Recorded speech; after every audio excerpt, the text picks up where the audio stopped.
এই ধৈর্য কি কোনো গুণ, কোনো অনুভূতি, কোনো দৃষ্টিভঙ্গি? আমার জন্য ধৈর্য এক বাহন। আপনি হয়তো ভাবছেন এই কেমন বাহন? বাহন তো ঘোড়া হতে পারে, হাতি হতে পারে, উটও হতে পারে, কিন্তু ধৈর্যকে বাহন বানানো মানে? চলুন আপনাকে একটা কথা বোঝাই। পৃথিবীতে এমন কোনো বাহন নেই যে তার আরোহীকে আছড়ে ফেলেনি। সেটা উট হোক বা হাতি হোক বা ঘোড়া হোক, চলতে চলতে কখনো নড়বড় করেই বসে। তারপর সেই আরোহী পড়ে কারোর পায়, তারপর পড়ে তার নিজের নজরে। কিন্তু ধৈর্যরূপী বাহন কখনো কাউকে ফেলে না, কখনো না। না সেই আরোহী কারোর পায়ে পড়ে, আর না তো নিজের নজরে। কারণ ধৈর্য আপনাকে বিবেক প্রদান করে, বিবেক আপনাকে পরিকল্পনায় সাহায্য করে, আর পরিকল্পনা প্রদান করে আপনাকে শক্তি, আপনার লক্ষ্যের দিকে অগ্রসর হওয়ার। বুঝলেন? ধৈর্যকে সঙ্গে রাখুন, নিজেকে আরো ধৈর্যশীল করে তুলুন। এই ধৈর্যের সাহায্যে আরোহণ করে দেখুন কিভাবে এই বাহন আপনাকে আপনার গন্তব্যে পৌঁছে দেবে। রাধা রাধা। অর্ধাঙ্গিনী। আপনার জীবনে অর্ধাঙ্গিনীর ভূমিকা কি হতে পারে?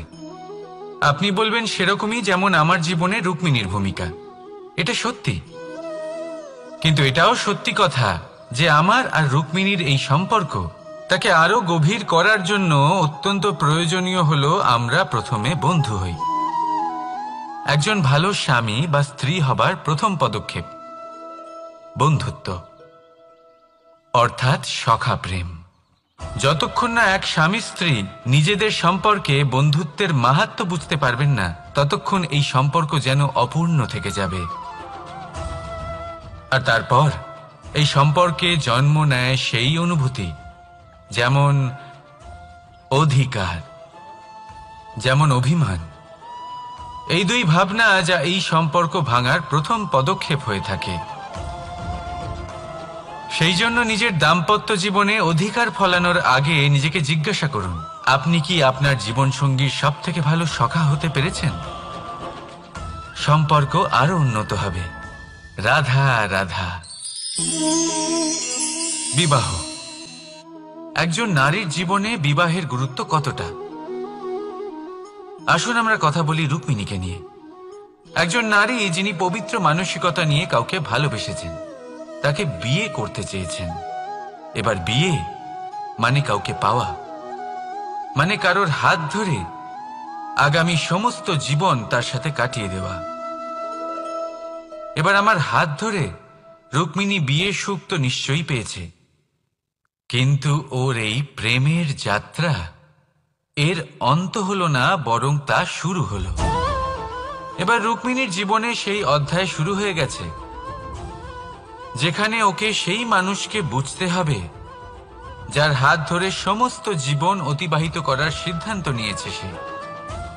এবার এরকম একটা সময় প্রত্যেকের জীবনে এসে থাকে।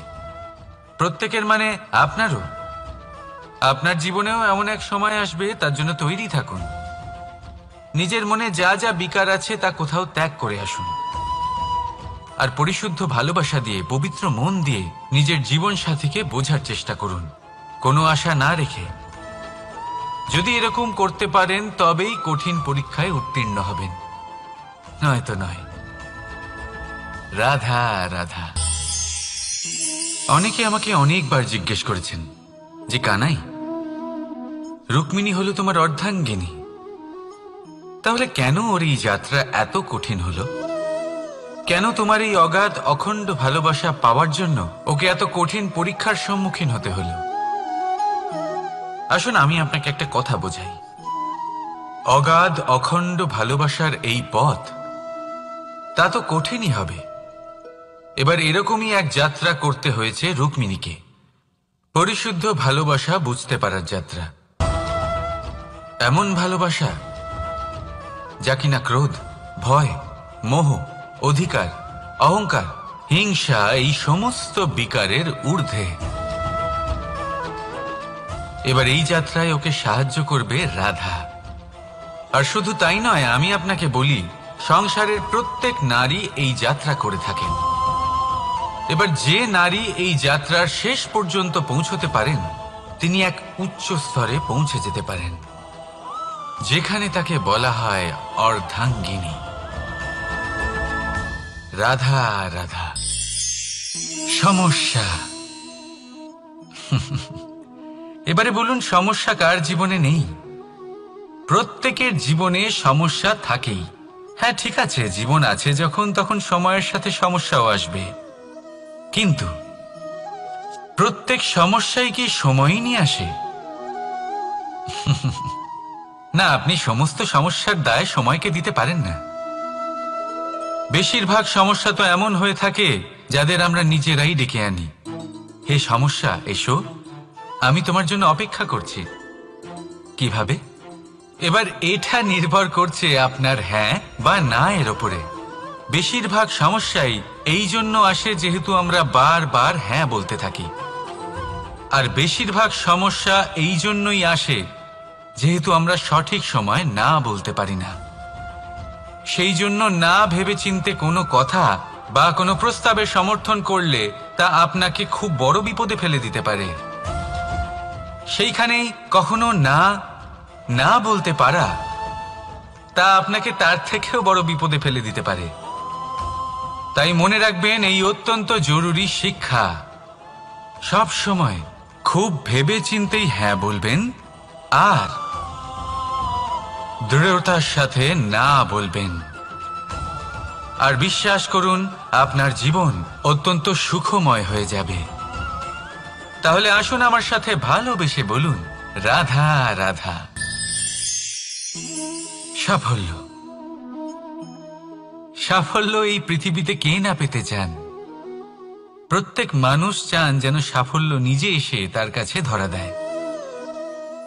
এবার সাফল্য তাদের কাছে এসে ধরা দেয় যারা নিজের পা ধরাতলে রেখে চলেন, যারা স্বপ্নের জগতে বিচরণ না করে বাস্তবের মাটিতে পা রেখে চলেন, এবং তাও দৃঢ়তার সাথে। সাফল্য তারা পান না যারা বাড়িতে বসে বসে শুধু স্বপ্ন দেখেন। সাফল্য নিজে থেকে তাদের কাছেই আসে যারা নিরন্তর চেষ্টা করেন, যারা পরিশ্রম করেন আর নিজের এই জীবনকে অন্যের কাছে সফল করে দেখান। তাহলে সিদ্ধান্ত হলো আপনার।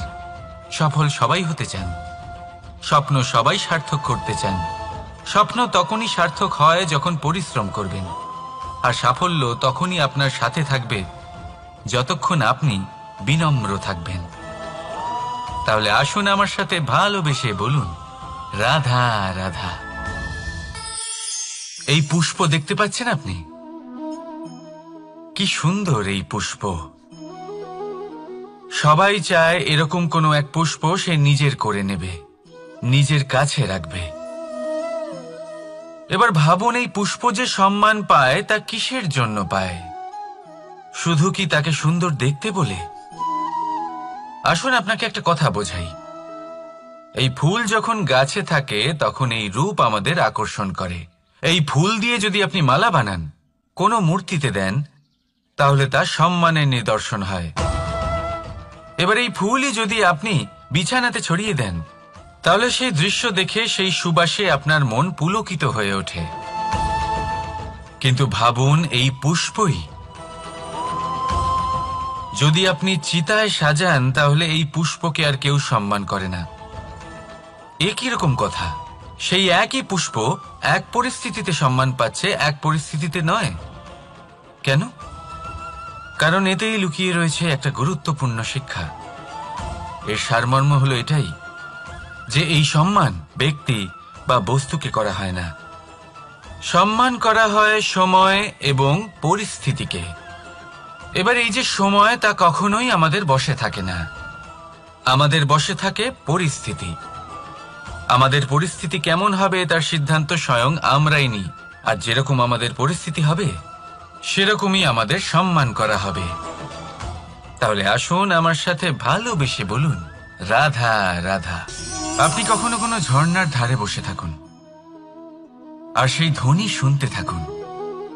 আহা হা হা, সেই ধ্বনি মনকে শান্ত করে দেয়, আমাদের মধ্যে এক আনন্দের সঞ্চার করে। একেই আমি বলি নৈসর্গিক সঙ্গীত। কখনো ভেবে দেখেছেন এই সঙ্গীত উৎপন্ন করার জন্য জলকে কত পরিশ্রম করতে হয়, কি না করতে হয়? ভেবে দেখুন সেই জল কোথা কোথা থেকে পড়েছে, কত কত পাথরের সাথে ধাক্কা খেয়েছে, কত তীক্ষ্ণ পাথরের সাথে সম্মুখীন হয়েছে, তাকে কিভাবে পার করেছে, নিজের শরীরের সাথে লেগে থাকা সেই পাথরের সাথে কিভাবে সংঘর্ষ করেছে, কিভাবে সামনে এগিয়েছে। ভাবুন, এই সব কিছু হওয়ার পরেই সেই সঙ্গীত উৎপন্ন হয়েছে। এই ঝর্ণার এই মধুর সঙ্গীত কখনো আপনার কান পর্যন্ত পৌঁছতই না যদি সেই জলের বিরোধিতা করার জন্য সেই পাথর না থাকতো। এর সারমর্ম কি হতে পারে? সারমর্ম হলো একটাই, এই সব বাধার সম্মুখীন হন, এদের থেকে দূরে পালাবেন না, কারণ এই বাধা হলো নৈসর্গিক। সবার জীবনে এই বাধা রয়েছে, তার সম্মুখীন হন, জীবনের সামনে এগোন। আর আপনিও নিজের ভেতর থেকে সৃষ্টি করুন এই নৈসর্গিক সঙ্গীত, আর এই সংসারে ছড়িয়ে দিন শান্তি আর প্রসন্নতা। রাধা রাধা। সংসারে নিয়তি অনেক কিছু নির্ধারণ করে, যেমন প্রত্যেকটি জিনিসের সীমারেখা। শরীরের মধ্যে থাকা জল, তার মাত্রাও এই নিয়তি নির্ধারিত করে রেখেছে। কি করে? দেখুন, যদি সঠিক সময়ে আপনি পরিশ্রম করে নিজের ঘাম না ঝরান, তাহলে কিছু সময় পরে আপনার চোখের জল অবশ্যই ঝরবে। কারণ সবকিছু যদি ভাগ্যের জোরে পেয়ে যাওয়া যায়, তাকে কর্মের দ্বারা সামলে রাখতে হয়। যদি পরিশ্রম করতে থাকেন, তাহলে যা পেয়েছেন তা সামলে রাখতে পারবেন, আর যা যা আপনি পেতে চান তা অবশ্যই পাবেন। কিন্তু যদি পরিশ্রমের থেকে দূরে থাকেন, তাহলে যা পেয়েছেন তা তো হারিয়ে ফেলবেনই, আর যা পেতে চান তার তো কোনো প্রশ্নই ওঠে না, আর বয়ে যাবে শুধুমাত্র অশ্রু। এবার সিদ্ধান্ত আপনার। কি ঝরাতে চাইবেন আপনি? ঘাম নাকি অশ্রু? রাধা রাধা।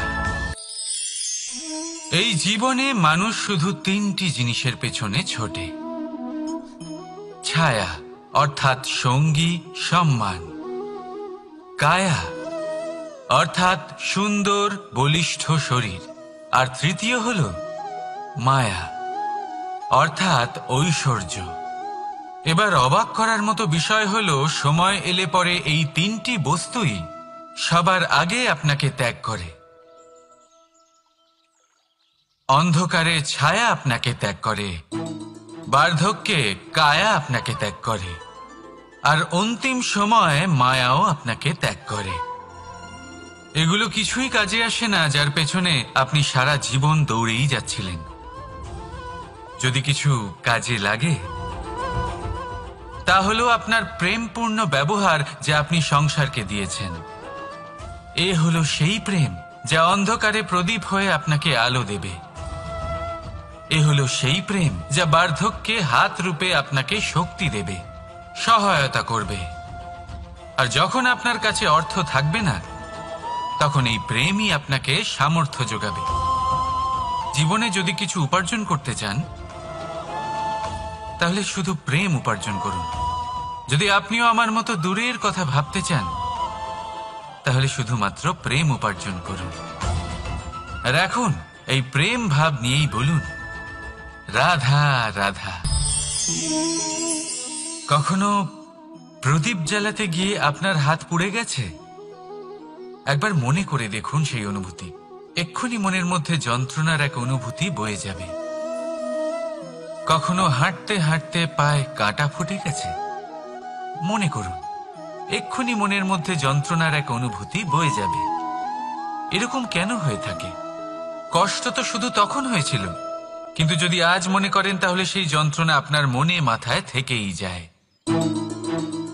এরকম কেন হয়ে থাকে যে জীবনে যখনই আমরা যন্ত্রণার অনুভব করি, তারপর আমরা সেই যন্ত্রণা নিজের সাথে বহন করে নিয়ে চলি? কারণ হলো একটাই, চিন্তা। কোনো যন্ত্রণাই এতটা কষ্ট আমাদের দেয় না যতটা কষ্ট এই চিন্তা দেয়। তাহলে এই চিন্তা ত্যাগ করুন আর ভাবুন যে কিভাবে নিজেকে সবসময় আনন্দে রাখা যায়। আর অতীতকাল এবং ভবিষ্যতের চিন্তা ছেড়ে দিন, এই বিষয়ে ভাবাই ছেড়ে দিন। শুধুমাত্র এটা ভেবে নিন যে আজ আমায় নিজেকে আনন্দে রাখতে হবে, যে করেই হোক। এটা করা শুরু করে দিন। তারপর আপনি দেখবেন আপনার কাল, পরশু, পরের সপ্তাহ, সমস্ত মাস, সমস্ত বছর, পরের বছর, সম্পূর্ণ জীবন আপনি শুধুমাত্র প্রসন্নতাই পাবেন। এবার আসুন এই প্রসন্নতার সাথেই বলুন, রাধা রাধা। কখনো ভেবে দেখেছেন আমরা জিহ্বার সাথে সাথে কান কেন পেয়েছি? এবার আপনি বলবেন এ তো সহজ কথা, যাতে আমরা কথা বলার সাথে সাথে শুনতেও শিখি। এবারের আরো একটা গুরুত্ব আছে। আগে আমাকে বলুন, নিজের প্রশংসা শুনতে কার না ভালো লাগে? সবারই ভালো লাগে। এটাই হলো মূল কথা। যদি এই কান দিয়ে আপনি নিজের প্রশংসা শুনতে চান, তাহলে সর্বপ্রথম এই জিহ্বা দিয়ে অন্যের প্রশংসা করতে শিখুন। এবার প্রশংসার বিষয়ে একটা অত্যন্ত গুরুত্বপূর্ণ কথা আপনাদের বলি। কখনো যদি কারোর প্রশংসা আপনি করেন, তাহলে সবার আগে সেই ব্যক্তির উৎসাহ বেড়ে যায়। আর তারপর নিজে যদি ভেবে দেখেন, তাহলে নিজের মনেও সন্তুষ্টি আর প্রশান্তি চলে আসে। আর একবার যদি এই মন প্রশান্তিতে ভরে যায়, তারপরে কেউ প্রশংসা করুক বা না করুক, কিচ্ছু যায় আসে না। সেই জন্য সবসময় অন্যের সম্মান করবেন, স্নেহ করবেন, প্রশংসা করবেন, সুখ ভাগ করে নেবেন। যার মধ্যে যেটা ভালো আছে তা বলুন, তাকে মনে করান তিনিও ভালো, তার উৎসাহ বাড়িয়ে তুলুন। তিনি জীবনে সামনে এগোবেন, আর এই ব্রহ্মাণ্ড আপনাকে কখনো পিছিয়ে থাকতে দেবে না।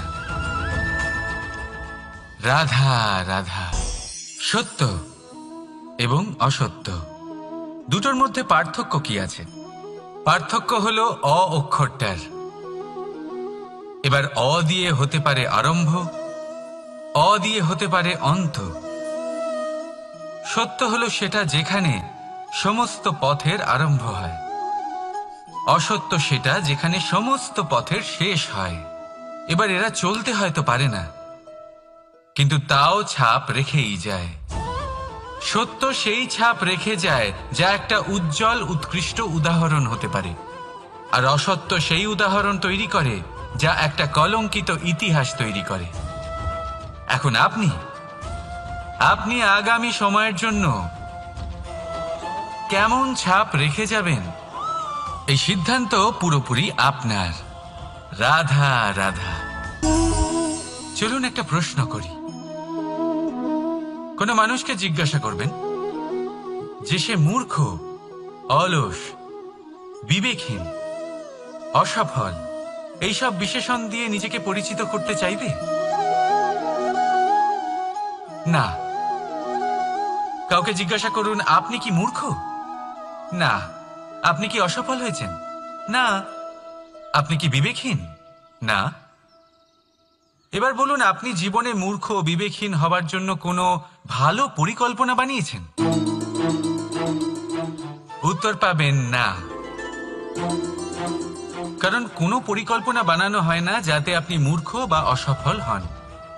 মানুষ মূর্খ বা অসফল তখন হন যখন কোনো পরিকল্পনাই থাকে না।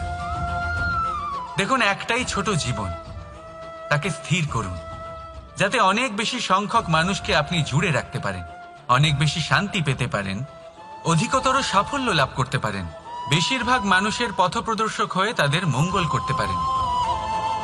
অসফল হয়ে বাড়িতে বসে থাকার চেয়ে ভালো হলো যে আপনি একটা পরিকল্পনা করে অসফল হন, কারণ তখন আপনার কাছে আরো একটা বিকল্প থাকবে, একটা নতুন পরিকল্পনা বানানোর, তাকে সার্থক করার।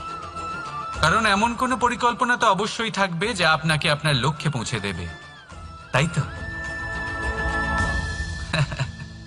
রাধা রাধা।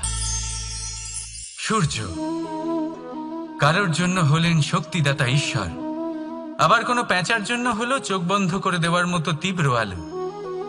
নদী কারোর জন্য হলো তৃষ্ণা মেটানোর স্রোত, আবার কারোর জন্য বন্যারূপী বিনাশকারী আশঙ্কা। সাগর কারোর জন্য হলো নোনা জলের ভাণ্ডার, আবার কারোর জন্য অগন্তি প্রাণী জগতের সম্ভার। প্রশ্ন হলো, প্রত্যেক ব্যক্তির জন্য প্রত্যেক অনুভূতি বা বস্তুর সারমর্ম আলাদা কেন হয়ে থাকে? যা কারোর জন্য হলো বিষ, তা অন্য কারোর জন্য অমৃত কেন? যা কারোর জন্য অমৃত, তা অন্যের জন্য বিষ কেন? উত্তর বড়ই সোজা। আমরা বস্তু বা অনুভূতিগুলিকে সেভাবে দেখি না যেরকম তা হয়ে থাকে। আমরা বস্তু বা অনুভূতিকে সেভাবে দেখি যেরকম আমরা হয়ে থাকি। এবার এর উপায় কি হতে পারে? নিজেকে পরিশুদ্ধ করুন, সব কিছুই শুদ্ধ হবে। রাধা রাধা। প্রেম, ঘৃণা, এই দুই হলো একই শব্দ। কিভাবে? দেখুন না, দুটোতেই আড়াই অক্ষর রয়েছে। দুটোই হলো সেই অনুভূতি যা আমাদের মনের সাথে জড়িত, আর এই দুই অনুভূতির সাথেই জড়িত মানুষ আমাদের জন্য গুরুত্বপূর্ণ। পার্থক্য শুধু এটাই যে প্রেম পায় সম্মান আর ঘৃণাকে করা হয় অবজ্ঞা। এরকম কেন? কারণ প্রেম হলো সেই অনুভূতি যেখানে মানুষ সব কিছু দিয়ে দিতে চায়, সব কিছু লুটিয়ে দিতে চায়।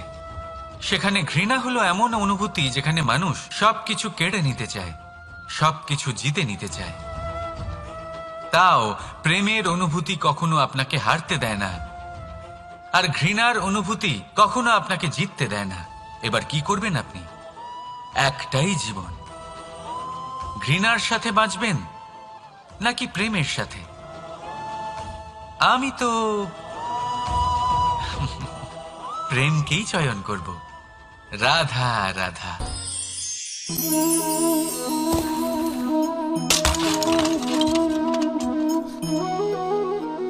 এ কি হলো? আমি আঘাত পেতেই এটা হাত থেকে পড়ে গেল কেন? ভেঙে গেল কেন? এবার আপনি বলবেন, এরকমই তো হয়ে থাকে এই জীবনে, এই সংসারে। আঘাত লাগার পরে আমাদের হাতে যা থাকে তা পড়ে যায়, যা তৈরি হয় তা ভেঙেও যায়। কিন্তু এটা কি সত্যি? আপনাকে একটা কথা বলে রাখি, আঘাত পেয়ে পড়ে যাবার পরে সংসারের যে কোনো বস্তুই হাত থেকে পড়ে যাক না কেন, সাফল্য অবশ্যই আসে। যতই খারাপভাবে আপনি পড়ে যান, আপনি আঘাত পান, ভবিষ্যৎ অবশ্যই ভালো হবে। কারণ এই আঘাত, অসফলতা, এই অসুবিধা, এগুলো আমাদের এমনভাবে পরিশুদ্ধ করে যেমন আগুন সোনাকে করে থাকে। সেই জন্য জীবনে শুধু সামনে এগোতে থাকুন, দৃঢ়তার সাথে এগোতে থাকুন, আর কখনো আঘাত পেয়ে পড়ে যেতে ভয় পাবেন না। কারণ এটা আসন্ন সাফল্যের সংকেত। আর সাফল্য তখনই আসবে যখন আপনি পড়ে যাবেন, যখন আপনি আবার উঠে দাঁড়াবেন এবং আপনি আবার জীবনে সামনে এগোতে থাকবেন। রাধা রাধা। সময় অত্যন্ত কঠোর প্রভু। আপনি অনেক লোককে এটা বলতে শুনে থাকবেন, আমার কাছে এত সময় নেই, এই কাজে আসলে অনেক সময় লেগে যাবে, এই বিষয়ে ভাবার জন্য আমার সময় লাগবে। আচ্ছা, আমি আপনাকে একটা কথা বলে রাখি, যদি আপনি এটা নিশ্চিত করার জন্য বেশি সময় নিয়ে ফেলেন যে আপনার কি করা উচিত, তাহলে সময় এটা নিশ্চয়ই করে নেবে যে আপনার সাথে কি করা যেতে পারে। কারণ এই সময় এ কিন্তু অত্যন্ত কঠোর। যতক্ষণ আপনার সাথে রয়েছে এর সমাদর করতে শিখুন, এর সম্মান করতে শিখুন, এর সদ্ব্যবহার করতে শিখুন। যদি এরকম না করেন, তাহলে এই সময়ের নিজেকে আর আপনাকে বদলাতে অধিক সময় লাগবে না। তাহলে আসুন, এবার সময় এসে গেছে ভালোবেসে বলার রাধা রাধা। এই পাথর দেখছেন আপনি, নদীর তলদেশে পাওয়া যায়। প্রয়াস করতে থাকে যাতে নদীর জল প্রবাহকে আটকাতে পারে। আটকাতে কি পারে? কখনোই নয়, বরং তার ধারালো কোণাগুলো মসৃণ হয়ে যায়। এবার এ থেকে কি শিক্ষা পাওয়া যায়? এর থেকে এটাই শিক্ষা পাওয়া যায় যে ব্যক্তি দৃঢ়তার সাথে জীবনে শুধু আগে এগোতে থাকেন না থেমে, তিনি না শুধু নিজের লক্ষ্য প্রাপ্তি করতে পারেন, বরং নিজের পথের সমস্ত বাধার অস্তিত্বই পাল্টে দিতে পারেন। তাহলে আপনি কি হতে চাইবেন? সেই ব্যক্তি যিনি নিজের বাধাকে দূরে ঠেলে আগে এগোতে পারেন, নাকি সেই ব্যক্তি যিনি অন্য কারোর পথে বাধা হয়ে থেকে তার নিজের অস্তিত্বই হারিয়ে ফেলেন? সিদ্ধান্ত হলো আপনার। রাধা রাধা।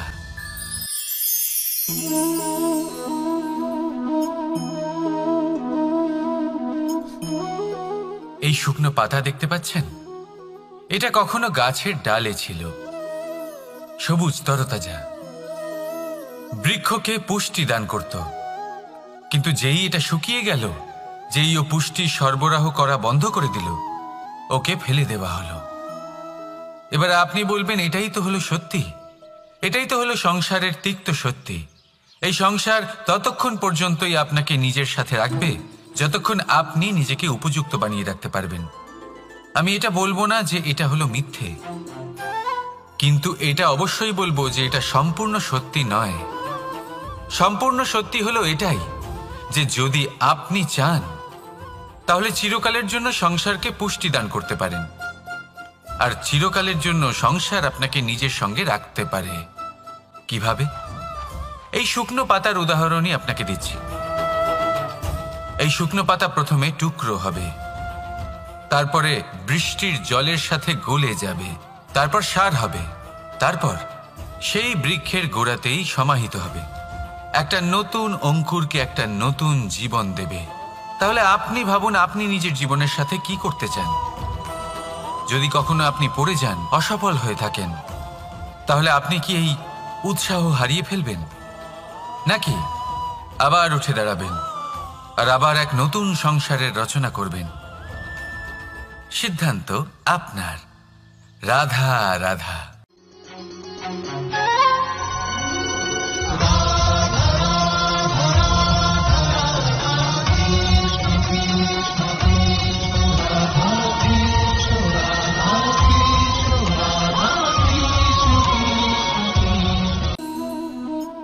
ধৈর্য। এই ধৈর্য কি কোনো গুণ, কোনো অনুভূতি, কোনো দৃষ্টিভঙ্গি? আমার জন্য ধৈর্য এক বাহন। আপনি হয়তো ভাবছেন, এই কেমন বাহন? বাহন তো ঘোড়া হতে পারে, হাতি হতে পারে, উটও হতে পারে, কিন্তু ধৈর্যকে বাহন বানানো মানে? চলুন আপনাকে একটা কথা বোঝাই। পৃথিবীতে এমন কোনো বাহন নেই যে তার আরোহীকে আছড়ে ফেলেনি। সেটা উট হোক বা হাতি হোক বা ঘোড়া হোক, চলতে চলতে কখনো নড়বড় করেই বসে। তারপর সেই আরোহী পড়ে কারোর পায়, তারপর পড়ে তার নিজের নজরে। কিন্তু ধৈর্যরূপী বাহন কখনো কাউকে ফেলে না, কখনো না। না সেই আরোহী কারোর পায়ে পড়ে, আর না তো নিজের নজরে। কারণ ধৈর্য আপনাকে বিবেক প্রদান করে, বিবেক আপনাকে পরিকল্পনায় সাহায্য করে, আর পরিকল্পনা প্রদান করে আপনাকে শক্তি, আপনার লক্ষ্যের দিকে অগ্রসর হওয়া। বুঝলেন? ধৈর্যকে সঙ্গে রাখুন, নিজেকে আরো ধৈর্যশীল করে তুলুন। এই ধৈর্যের সাহায্যে আরোহণ করে দেখুন কিভাবে এই বাহন আপনাকে আপনার গন্তব্যে পৌঁছে দেবে। রাধা রাধা। অর্ধাঙ্গিনী। আপনার জীবনে অর্ধাঙ্গিনীর ভূমিকা কি হতে পারে? আপনি বলবেন, সেরকমই যেমন আমার জীবনে রুক্মিণীর ভূমিকা। এটা সত্যি, কিন্তু এটাও সত্যি কথা যে আমার আর রুক্মিণীর এই সম্পর্ক, তাকে আরো গভীর করার জন্য অত্যন্ত প্রয়োজনীয় হলো আমরা প্রথমে বন্ধু হই।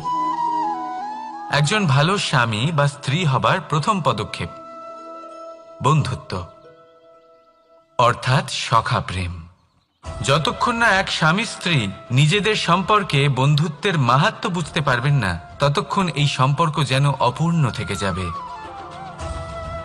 আর তারপর এই সম্পর্কে জন্ম নেয় সেই অনুভূতি যেমন অধিকার, যেমন অভিমান, এই দুই ভাবনা যা এই সম্পর্ক ভাঙার প্রথম পদক্ষেপ হয়ে থাকে। সেই জন্য নিজের দাম্পত্য জীবনে অধিকার ফলানোর আগে নিজেকে জিজ্ঞাসা করুন, আপনি কি আপনার জীবনসঙ্গীর সব থেকে ভালো সখা হতে পেরেছেন?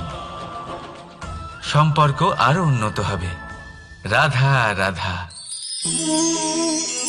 বিবাহ। একজন নারীর জীবনে বিবাহের গুরুত্ব কতটা? আসুন আমরা কথা বলি রুক্মিণীকে নিয়ে। একজন নারী যিনি পবিত্র মানসিকতা নিয়ে কাউকে ভালোবেসেছেন, তাকে বিয়ে করতে চেয়েছেন। এবার বিয়ে মানে কাউকে পাওয়া, মানে কারোর হাত ধরে আগামী সমস্ত জীবন তার সাথে কাটিয়ে দেওয়া। এবার আমার হাত ধরে রুক্মিণী বিয়ের সুখ তো নিশ্চয়ই পেয়েছে, কিন্তু ওর এই প্রেমের যাত্রা এর অন্ত হলো না, বরং তা শুরু হলো।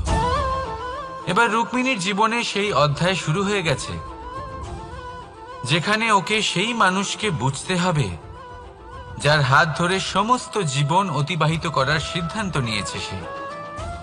এবার এরকম একটা সময় প্রত্যেকের জীবনে এসে থাকে।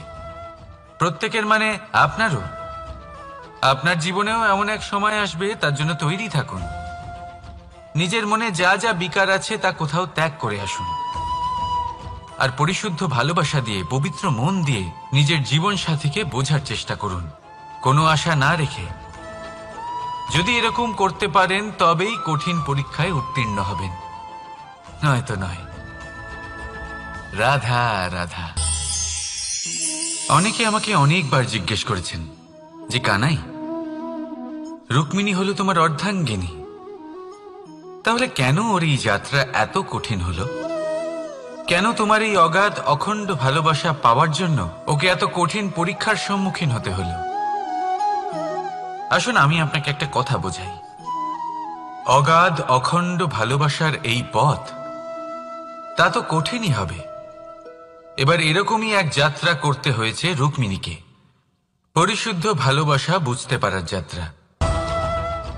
এমন ভালোবাসা যা কিনা ক্রোধ, ভয়, মোহ, অধিকার, অহংকার, হিংসা এই সমস্ত বিকারের ঊর্ধ্বে। এবার এই যাত্রায় ওকে সাহায্য করবে রাধা। আর শুধু তাই নয়, আমি আপনাকে বলি, সংসারের প্রত্যেক নারী এই যাত্রা করে থাকেন। এবার যে নারী এই যাত্রার শেষ পর্যন্ত পৌঁছতে পারেন, তিনি এক উচ্চ স্তরে পৌঁছে যেতে পারেন, যেখানে তাকে বলা হয় অর্ধাঙ্গিনী। রাধা রাধা। সমস্যা। এবারে বলুন, সমস্যা কার জীবনে নেই? প্রত্যেকের জীবনে সমস্যা থাকেই। হ্যাঁ ঠিক আছে, জীবন আছে যখন, তখন সময়ের সাথে সমস্যাও আসবে, কিন্তু প্রত্যেক সমস্যাই কি সময়ই নিয়ে আসে? না, আপনি সমস্ত সমস্যার দায় সময়কে দিতে পারেন না। বেশিরভাগ সমস্যা তো এমন হয়ে থাকে যাদের আমরা নিজেরাই ডেকে আনি। হে সমস্যা, এসো, আমি তোমার জন্য অপেক্ষা করছি। কিভাবে? এবার এটা নির্ভর করছে আপনার হ্যাঁ বা না এর ওপরে। বেশিরভাগ সমস্যাই এই জন্য আসে যেহেতু আমরা বারবার হ্যাঁ বলতে থাকি, আর বেশিরভাগ সমস্যা এই জন্যই আসে যেহেতু আমরা সঠিক সময় না বলতে পারি না। সেই জন্য না ভেবেচিন্তে কোনো কথা বা কোনো প্রস্তাবের সমর্থন করলে তা আপনাকে খুব বড় বিপদে ফেলে দিতে পারে। সেইখানেই কখনো না না বলতে পারা তা আপনাকে তার থেকেও বড় বিপদে ফেলে দিতে পারে। তাই মনে রাখবেন এই অত্যন্ত জরুরি শিক্ষা, সব সময় খুব ভেবেচিন্তেই হ্যাঁ বলবেন আর দৃঢ়তার সাথে না বলবেন। আর বিশ্বাস করুন, আপনার জীবন অত্যন্ত সুখময় হয়ে যাবে। তাহলে আসুন আমার সাথে ভালোবেসে বলুন, রাধা রাধা। সাফল্য। সাফল্য এই পৃথিবীতে কে না পেতে চান? প্রত্যেক মানুষ চান যেন সাফল্য নিজে এসে তার কাছে ধরা দেয়।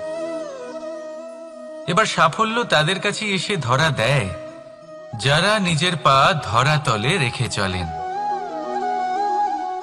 যারা স্বপ্নের জগতে বিচরণ না করে বাস্তবের মাটিতে পা রেখে চলেন এবং তাও দৃঢ়তার সাথে। সাফল্য তারা পান না যারা বাড়িতে বসে বসে শুধু স্বপ্ন দেখেন। সাফল্য নিজে থেকে তাদের কাছেই আসে যারা নিরন্তর চেষ্টা করেন, যারা পরিশ্রম করেন আর নিজের এই জীবনকে অন্যের কাছে সফল করে দেখান। তাহলে সিদ্ধান্ত হলো আপনার। সফল সবাই হতে চান, স্বপ্ন সবাই সার্থক করতে চান। স্বপ্ন তখনই সার্থক হয় যখন পরিশ্রম করবেন, আর সাফল্য তখনই আপনার সাথে থাকবে যতক্ষণ আপনি বিনম্র থাকবেন। তাহলে আসুন আমার সাথে ভালোবেসে বলুন, রাধা রাধা। এই পুষ্প দেখতে পাচ্ছেন আপনি? কি সুন্দর এই পুষ্প। সবাই চায় এরকম কোনো এক পুষ্প সে নিজের করে নেবে, নিজের কাছে রাখবে। এবার ভাবুন, এই পুষ্প যে সম্মান পায় তা কিসের জন্য পায়? শুধু কি তাকে সুন্দর দেখতে বলে? আসুন আপনাকে একটা কথা বোঝাই। এই ফুল যখন গাছে থাকে তখন এই রূপ আমাদের আকর্ষণ করে। এই ফুল দিয়ে যদি আপনি মালা বানান, কোনো মূর্তিতে দেন, তাহলে তা সম্মানের নিদর্শন হয়। এবার এই ফুলই যদি আপনি বিছানাতে ছড়িয়ে দেন, তাহলে সেই দৃশ্য দেখে সেই সুবাসে আপনার মন পুলকিত হয়ে ওঠে। কিন্তু ভাবুন, এই পুষ্পই যদি আপনি চিতায় সাজান, তাহলে এই পুষ্পকে আর কেউ সম্মান করে না। এ কিরকম কথা? সেই একই পুষ্প এক পরিস্থিতিতে সম্মান পাচ্ছে, এক পরিস্থিতিতে নয়। কেন? কারণ এতেই লুকিয়ে রয়েছে একটা গুরুত্বপূর্ণ শিক্ষা। এর সারমর্ম হলো এটাই যে এই সম্মান ব্যক্তি বা বস্তুকে করা হয় না, সম্মান করা হয় সময় এবং পরিস্থিতিকে। এবার এই যে সময়, তা কখনোই আমাদের বশে থাকে না। আমাদের বশে থাকে পরিস্থিতি। আমাদের পরিস্থিতি কেমন হবে তার সিদ্ধান্ত স্বয়ং আমরাই নিই। আর যেরকম আমাদের পরিস্থিতি হবে সেরকমই আমাদের সম্মান করা হবে। তাহলে আসুন আমার সাথে ভালোবেসে বলুন, রাধা রাধা। আপনি কখনো কোনো ঝর্ণার ধারে বসে থাকুন আর সেই ধ্বনি শুনতে থাকুন। আহা হা হা, সেই ধ্বনি মনকে শান্ত করে দেয়, আমাদের মধ্যে এক আনন্দের সঞ্চার করে। একেই আমি বলি নৈসর্গিক সঙ্গীত। কখনো ভেবে দেখেছেন এই সঙ্গীত উৎপন্ন করার জন্য জলকে কত পরিশ্রম করতে হয়, কি না করতে হয়? ভেবে দেখুন, সেই জল কোথা কোথা থেকে পড়েছে, কত কত পাথরের সাথে ধাক্কা খেয়েছে, কত তীক্ষ্ণ পাথরের সাথে সম্মুখীন হয়েছে, তাকে কিভাবে পার করেছে, নিজের শরীরের সাথে লেগে থাকা সেই পাথরের সাথে কিভাবে সংঘর্ষ করেছে, কিভাবে সামনে এগিয়েছে। ভাবুন, এই সব কিছু হওয়ার পরেই সেই সঙ্গীত উৎপন্ন হয়েছে। এই ঝর্ণার এই মধুর সঙ্গীত কখনো আপনার কান পর্যন্ত পৌঁছতই না যদি সেই জলের বিরোধিতা করার জন্য সেই পাথর না থাকত। এর সারমর্ম কি হতে পারে? সারমর্ম হলো একটাই, এই সব বাধার সম্মুখীন হন, এদের থেকে দূরে পালাবেন না। কারণ এই বাধা হলো নৈসর্গিক। সবার জীবনে এই বাধা রয়েছে, তার সম্মুখীন হন, জীবনের সামনে এগোন। আর আপনিও নিজের ভেতর থেকে সৃষ্টি করুন এই নৈসর্গিক সঙ্গীত, আর এই সংসারে ছড়িয়ে দিন শান্তি আর প্রসন্নতা। রাধা রাধা। সংসারে নিয়তি অনেক কিছু নির্ধারণ করে, যেমন প্রত্যেকটি জিনিসের সীমারেখা। শরীরের মধ্যে থাকা জল, তার মাত্রাও এই নিয়তি নির্ধারিত করে রেখেছে। কি করে? দেখুন, যদি সঠিক সময়ে আপনি পরিশ্রম করে নিজের ঘাম না ঝরান, তাহলে কিছু সময় পরে আপনার চোখের জল অবশ্যই ঝরবে। কারণ সবকিছু যদি ভাগ্যের জোরে পেয়ে যাওয়া যায়, তাকে কর্মের দ্বারা সামলে রাখতে হয়। যদি পরিশ্রম করতে থাকেন, তাহলে যা পেয়েছেন তা সামলে রাখতে পারবেন, আর যা যা আপনি পেতে চান তা অবশ্যই পাবেন। কিন্তু যদি পরিশ্রমের থেকে দূরে থাকেন, তাহলে যা পেয়েছেন তা তো হারিয়ে ফেলবেনই, আর যা পেতে চান তার তো কোনো প্রশ্নই ওঠে না। আর বয়ে যাবে শুধুমাত্র অশ্রু। এবার সিদ্ধান্ত আপনার। কি ঝরাতে চাইবেন আপনি? ঘাম নাকি অশ্রু? রাধা রাধা।